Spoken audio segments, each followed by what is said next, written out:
मुझे सुनो मुझे सुनो ना, पहले बैठ जाओ।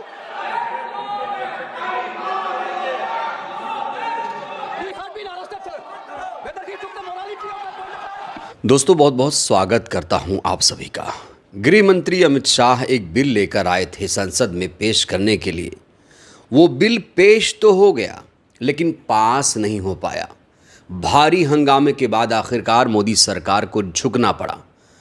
दोस्तों मुझे तो याद नहीं कि मोदी सरकार ने कोई बेहतरीन बिल देश की जनता के लिए समर्पित किया हो कभी। जब भी मोदी सरकार कोई भी बिल लेकर आती है उस पर हंगामा हो जाता है, बवाल हो जाता है। और मोदी सरकार जो भी बिल लेकर आती है कहा जाता है ये संविधान के खिलाफ है, ये लोकतंत्र के खिलाफ है। और इस बार जो पीएम सीएम को हटाने वाला बिल लेकर आया गया, जिसे काला कानून कहा जा रहा है, विवादित कानून कहा जा रहा है, उसका तो बहुत ज़्यादा ही विरोध हो रहा है। देश का कोई भी ऐसा व्यक्ति नहीं है, कोई भी ऐसा नेता नहीं है बीजेपी को छोड़कर जो इस बिल के खिलाफ ना हो। दोस्तों आज संसद के मॉनसून सत्र का आखिरी दिन था। आज है 21 तारीख और आज आखिरी दिन था। सरकार ने पूरी कोशिश की कि इस बिल को पास करा लिया जाए, लेकिन आज जो नज़ारा सदन में देखा गया ऐसा पहले कभी नहीं हुआ। आज तो संसद में विपक्षी सांसदों ने हद ही कर दी। आज विपक्ष के तमाम सांसदों ने एक सुर में ये नारा लगाया, सुनिए ज़रा।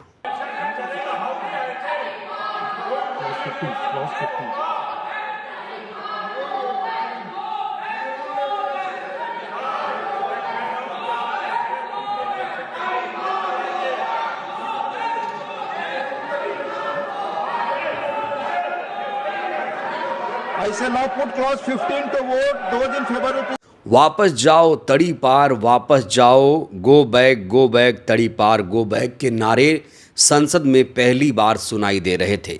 और पहली बार अमित शाह के खिलाफ इतना ज़बरदस्त विरोध हुआ, सामने विरोध हुआ, संसद में विरोध हुआ। वैसे तो गृह मंत्री अमित शाह को अक्सर लोग चिढ़ाते रहते हैं कि ये तो तड़ी पार है, ये गृह मंत्री कैसे बन गया, लेकिन इस बार संसद में, भरी संसद में इस तरह की नारेबाजी हुई है। और ये जो वीडियो है दोस्तों बहुत ज़्यादा इस समय वायरल हो रहा है। ये वीडियो बता रहा है कि विपक्षी सांसद इतने ज़्यादा एकजुट हैं कि सरकार को कोई गलती नहीं करने देना चाहते हैं। तुरंत चुंबक की तरह, एक चुंबक जैसे होता है हर जगह अलग अलग हो लेकिन साथ में चिपक जाता है, इस समय जो विपक्षी सांसद हैं वो ऐसे ही आपस में चिपक गए हैं और ढाल बनकर खड़े हुए हैं, क्योंकि ये जो कानून लाया जा रहा है वो संविधान लोकतंत्र के खिलाफ है। इस बीच संसद में एक और नज़ारा देखने को मिला। गृह मंत्री ने जैसे ही ये बिल पेश किया तुरंत कांग्रेस के सांसद वेणुगोपाल खड़े हो गए और वेणुगोपाल ने कहा कि अमित शाह 90 से ज़्यादा दिन तक जेल में रहे, उन्हें ये बकवास करने से पहले इस्तीफ़ा दे देना चाहिए। और वेणुगोपाल ने किस तरीके से अमित शाह को चैलेंज किया है भरे सदन में, दोस्तों ये वीडियो भी तेज़ी से वायरल है। आप देखिए दोनों में किस तरीके की तीखी बहस हुई है, देखिए ज़रा।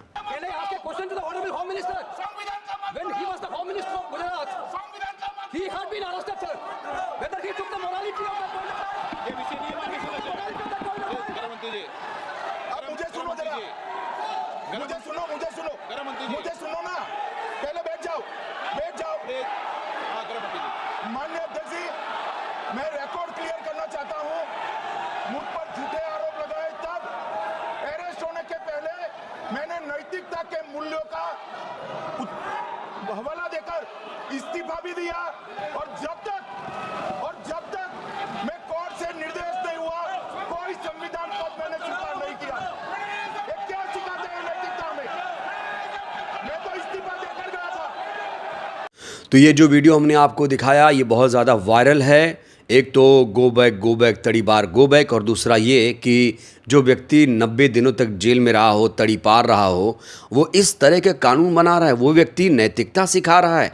इसीलिए विपक्ष के तमाम जो सांसद हैं वो अमित शाह पर, मोदी पर, बीजेपी पर भड़के हुए हैं। दोस्तों कहा जा रहा है कि अब लोकतंत्र 2.0 की शुरुआत हो चुकी है।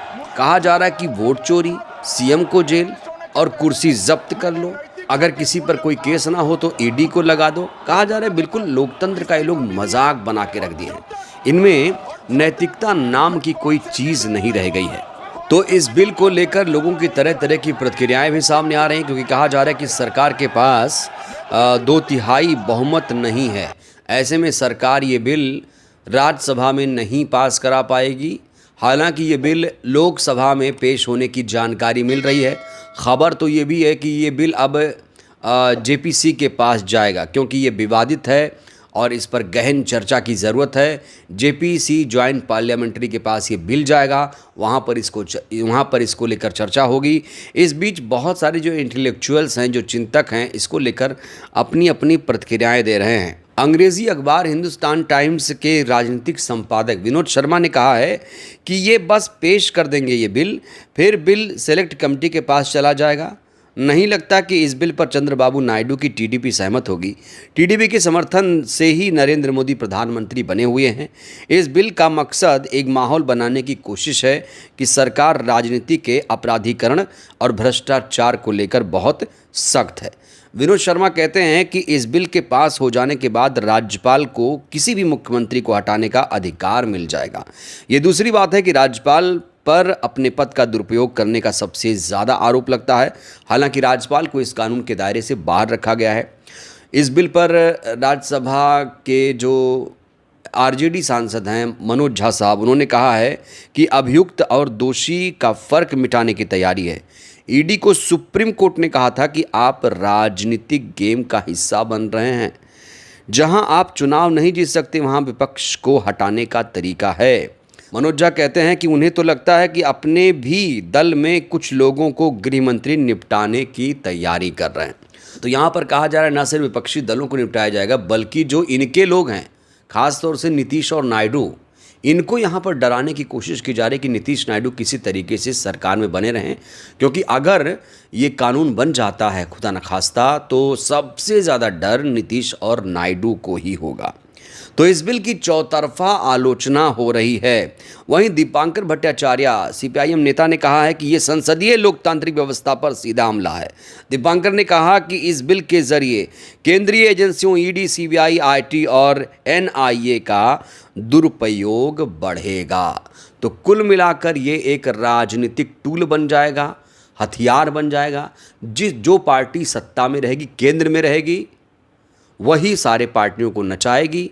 और मान लीजिए कि अभी बीजेपी सत्ता में है, उसके कार्यकाल में ये बिल आता है, लागू होता है, तो जाहिर तौर पर विपक्ष जो है अपने आप वो उसकी धार कुंद हो जाएगी। विपक्ष का कोई भी मुख्यमंत्री नहीं बचेगा, उसे जेल में डाल दिया जाएगा, उसकी कुर्सी छीन ली जाएगी। ये आशंका लगातार विपक्ष के तमाम नेता जता रहे हैं। कुल मिलाकर आज जो संसद का मानसून सत्र था, सेशन था, वो ख़त्म हो गया है। अब विंटर सेशन शुरू होगा। फिलहाल खबर तो यही है कि जो ये बिल है, इसे जेपीसी के पास भेज दिया गया। ये बिल आज पास नहीं हो पाया, भारी हंगामा हुआ। पूरे जो विपक्ष के तमाम नेता हैं एकजुट नज़र आए, और ऐसा पहली बार हुआ जब विपक्षी सांसदों के एकजुट होने की वजह से सरकार को अपने कदम पीछे हटाने पड़े। बहरहाल दोस्तों, इस वीडियो में इतना ही।